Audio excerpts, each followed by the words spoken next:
علامہ قاری رمضان صاحب کے ساتھ میری کافی واقفیت ہے۔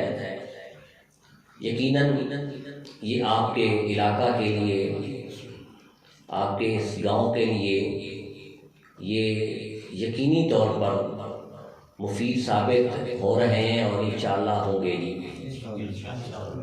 آپ جس جگہ پر بھی رہے ہیں تو ماشاءاللہ دین کے لیے، اللہ کی رضا کی خاطر بہت کام کیا ہے۔ اللہ تبارک و تعالیٰ آپ کے علم میں، عمر میں برکتیں عطا فرمائے۔ اصل خطاب تو علامہ صاحب کا ہے، میں تو بس حاضری لگانے کے لیے حاضر ہوا ہوں۔ آج کہ اس دور کا جو سب سے بڑا المیہ ہے، جو سب سے بڑا مسئلہ ہے، خصوصی طور پر جب سے یہ سوشل میڈیا، موبائل اور یہ انٹرنیٹ کا یہ رجحان بڑھا ہے، اس دور میں ہماری ریسرچ بھی بڑھ گئی ہے، ہماری تحقیق بھی بڑھ گئی ہے، ہمیں انفارمیشن اور مطالعہ بھی ہمارا بڑھ گیا ہے۔ ایک بات ایک سیکنڈ کے اندر دنیا بھر کے لوگوں تک پہنچ جاتی ہے۔ لیکن آج کے اس دور میں جو سب سے بڑا ایک مسئلہ اور بحران جنم لے رہا ہے، وہ بحران یہ ہے کہ آج ہمارے اندر سے عمل اٹھ رہا ہے۔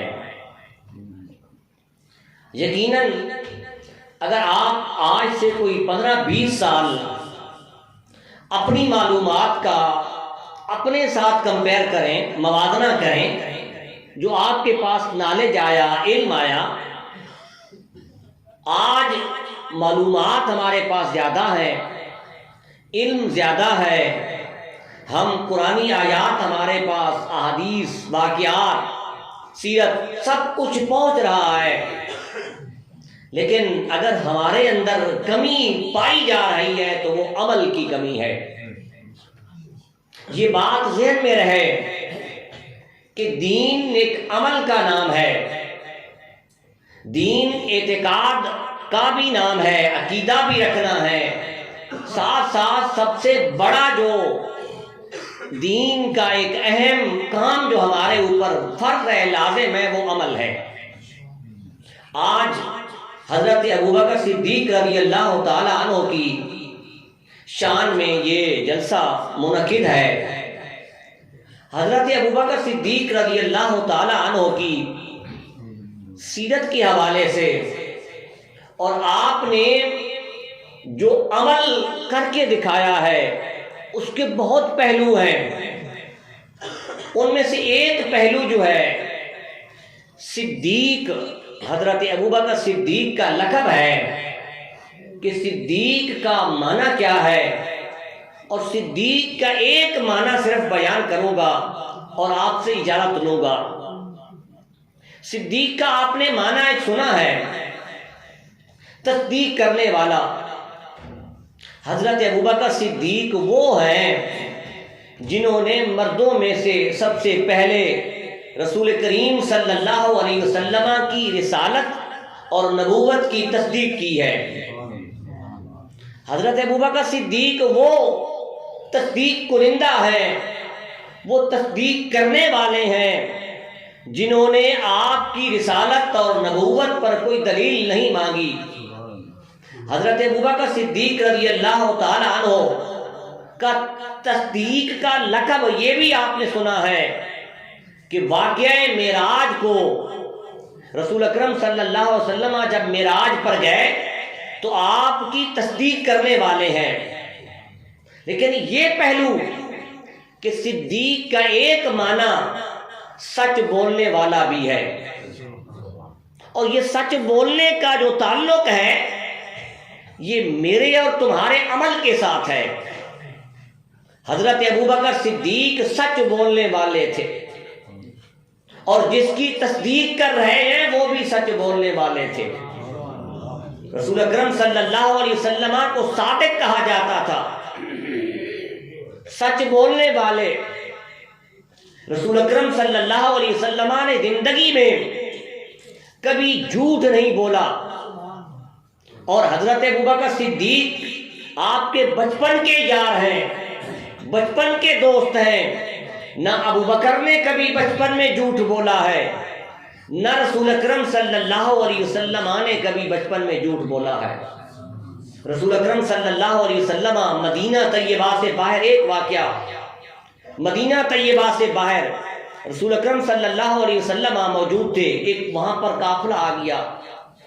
رسول اکرم صلی اللہ علیہ وسلم نے ان سے ایک اونٹ کا سودا کیا۔ آپ نے فرمایا کہ اس کی جو رقم ہے، اگر یہ اونٹ مجھے دے دو، یہ اونٹ مجھے دے دو، یہ مدینہ سے میں آپ کو رقم بھیج دیتا ہوں۔ انہوں نے آپ کو دے دیا۔ قافلے والے میں سے ایک جو امیر تھا، بڑا سردار تھا، اس نے ان سے پوچھا تم نے جس شخص کو اونٹ دیا ہے تم جانتے ہو؟ انہوں نے کہا کہ ہم نہیں جانتے۔ کہا کہ پھر تم نے کیوں دے دیا ہے؟ وہ تذبذب کے عالم میں یہی جواب دینے والے تھے۔ اس سردار کی جو بیوی تھی وہ بھی قافلے میں موجود تھی، وہ بھی ساتھ بیٹھی تھی خیمہ میں، وہ رسول اکرم صلی اللہ علیہ وسلم کو دیکھ رہی تھی۔ اس نے کہا کہ اس بات کا میں جواب دیتی ہوں۔ اس نے کہا کہ جس شخص کو انہوں نے اونٹ دیا ہے اس کا چہرہ بتا رہا ہے کہ وہ جھوٹا شخص نہیں ہے، وہ سچ بولنے والا ہے۔ میرا اور تمہارا نبی بھی سچ بولنے والا ہے، صدیق بھی سچ بولنے والا ہے۔ صدیق سے بہت سے لفظ آتے ہیں، ایک صادق ہے، صادق کا معنی بھی سچ بولنے والا، اسی سے صدوق آتا ہے، بہت زیادہ سچ بولنے والا، اور اسی سے صدیق آتا ہے۔ صدیق کا معنی ہے کہ سب سے زیادہ سچ بولنے والا۔ حضرت ابوبکر صدیق رضی اللہ تعالیٰ عنہ نے پوری زندگی سچ بولا ہے، ہر لمحہ پر آپ نے سچ بولا ہے۔ بچپن میں حضرت ابوبکر صدیق رضی اللہ تعالیٰ عنہ کی سیرت پڑھیں، آپ کے کردار کا مطالعہ کریں، آپ کی زندگی کا مطالعہ کریں۔ آپ کے والد ابو قحافہ آپ کو بت خانہ میں لے گئے، بتوں کے پاس لے گئے، کہا کہ ان کی عبادت کرو۔ حضرت ابوبکر صدیق رضی اللہ تعالیٰ عنہ نے کیا کیا؟ بت سے پوچھا کہ مجھے کپڑوں کی ضرورت ہے، تم مجھے کپڑے دے سکتے ہو، مجھے کھانے کی ضرورت ہے، تم کھانا دے سکتے ہو، مجھے پانی کی ضرورت ہے، تم پانی دے سکتے ہو۔ لیکن وہ بت تو لاجواب تھے، ان کے پاس تو جواب ہی نہیں تھا۔ حضرت ابوبکر صدیق نے ان بتوں کو منہ کے بل اوندا گرا دیا اور وہ ٹوٹ گئے۔ اب آئے والد، دیکھا کہ حضرت ابوبکر صدیق نے اپنے ہاتھوں کے ذریعے سے بتوں کو منہ کے بل پھینکا ہے اور ٹوٹ گئے۔ کہا کہ یہ کیا کیا ہے؟ وہ ناراض ہوئے کہ ہمارے خدا ہیں، ہمارے معبود ہیں۔ حضرت ابوبکر صدیق رضی اللہ تعالیٰ عنہ نے جہاں حق اور باطل کی گواہی تھی، یہ بات ذہن میں رہے کہ حق اور باطل کی جہاں گواہی ہونی ہو وہاں کبھی بھی جھوٹ نہیں بولنا چاہیے۔ حضرت ابوبکر صدیق رضی اللہ تعالیٰ عنہ نے اس وقت اپنے والد کے سامنے یہ اقرار کیا کہ میں ان بتوں کی عبادت بھی نہیں کروں گا، ان کی پرستش بھی نہیں کروں گا، ان سے کچھ نہیں مانگ سکتا، اور ان کو میں نے منہ کے بل گرایا ہے۔ یہ وہ صدیق ہیں، سچ بولنے والے ہیں، جنہوں نے بچپن میں کبھی جھوٹ نہیں بولا۔ حضرت ابوبکر صدیق رضی اللہ تعالیٰ عنہ، اور یہ بات بھی ذہن میں رہے کہ سچ بولنا کئی مواقع پر منع بھی ہے، جھوٹ بولنے کی اجازت بھی دی گئی ہے۔ جنگ کے موقع پر دشمن کو دھوکہ دینے کے لیے جھوٹ بولنا یہ جائز ہے۔ دو آدمیوں کے درمیان صلح کروانی ہے، یہ حدیث مبارکہ سے ثابت ہے۔ ان کے درمیان کے جو دشمنی ہے، عداوت ہے، ختم کرنے کے لیے جھوٹ بولنا، ایک دوسرے کی تعریف کرنا یہ جائز ہے۔ میاں اور بیوی کے معاملات ختم کرنے کے لیے یہ بھی ہے۔ یہ جنگ کے موقع پر حضرت ابراہیم علیہ السلام نے بھی کیا کہا کہ یہ میری بہن ہے، اپنی بیوی کو قرآن مجید فرقان حمید یہ ثابت ہے کہ بیوی کو بہن کہا دی۔ دشمن کے مقابلے میں یہ حکمت عملی تھی۔ اب آئے حضرت ابوبکر صدیق کی طرف۔ حضرت ابوبکر صدیق سچ بولنے والے ہیں۔ غار حرا کا واقعہ بھی آپ نے سنا ہے۔ پھر دشمنوں کا حملہ اور اس کا ڈر بھی تھا، خوف بھی تھا، جان ہتھیلی پر رکھ کر حضرت ابوبکر صدیق جا رہے ہیں۔ اس دوران حضرت ابوبکر صدیق نے جو سچ بولا ہے وہ اس روایت کو ذرا سنیں۔ اب حضرت ابوبکر صدیق مکہ سے مدینہ طیبہ جا رہے ہیں۔ مدینہ طیبہ میں راستہ میں لوگ پوچھتے ہیں کہ یہ کون ہے؟ رسول اکرم صلی اللہ علیہ وسلم کی طرف اشارہ کر کے کہتے ہیں کہ یہ کون ہے؟ اب اگر حضرت ابوبکر صدیق یہاں یہ کہہ دیتے کہ یہ محمد بن عبداللہ ہے تو پھر یہ بات آؤٹ ہو جاتی، لیکیج ہو جاتی، یہ بات پہنچتی کفار مکہ تک پہنچ جاتی اور رسول اکرم صلی اللہ علیہ وسلم کو تکلیف ہو پہنچاتے جی۔ حضرت ابوبکر صدیق نے وہاں جو سچ بولا ہے وہ سنے جی۔ کہا کہ ان ھذا ہادی، یہ میرا ہادی ہے، ہادی ہے، ہدایت دینے والا ہے، جو مجھے ہدایت دیتا ہے۔ اب جو شخص سنتا تھا وہ یہ سمجھتا تھا کہ ہادی سے مراد گائیڈر ہے، راستہ دکھانے والا ہے۔ یہ شخص حضرت ابوبکر صدیق کو راستہ، دنیاوی راستہ دکھانے والے ہیں، لیکن حضرت ابوبکر صدیق کہہ رہے تھے کہ یہ میرے ہادی ہیں، رہبر ہیں، رہنما ہیں۔ یہ حضرت ابوبکر صدیق رضی اللہ تعالیٰ عنہ نے ایسے الفاظ کا چناؤ کیا، ایسے الفاظ کا چناؤ کیا جس سے حضرت ابوبکر صدیق کی صداقت پر، آپ کی جو سچ بولنے کی جو صداقت ہے اس پر کوئی آنچ نہیں آیا۔ حضرت ابوبکر صدیق رضی اللہ تعالیٰ عنہ نے ہر لمحہ رسول اکرم صلی اللہ علیہ وسلم کے ساتھ وفا کی ہے۔ قرآن یہی کہتا ہے والذی جاء بالصدق وصدق بہ اولئک ھم المتقون، کہ جو سچ لے کر آیا، جس نے اس کی تصدیق کی۔ حضرت ابوبکر صدیق رضی اللہ تعالیٰ عنہ نے ہر موقع پر سچ بولا ہے۔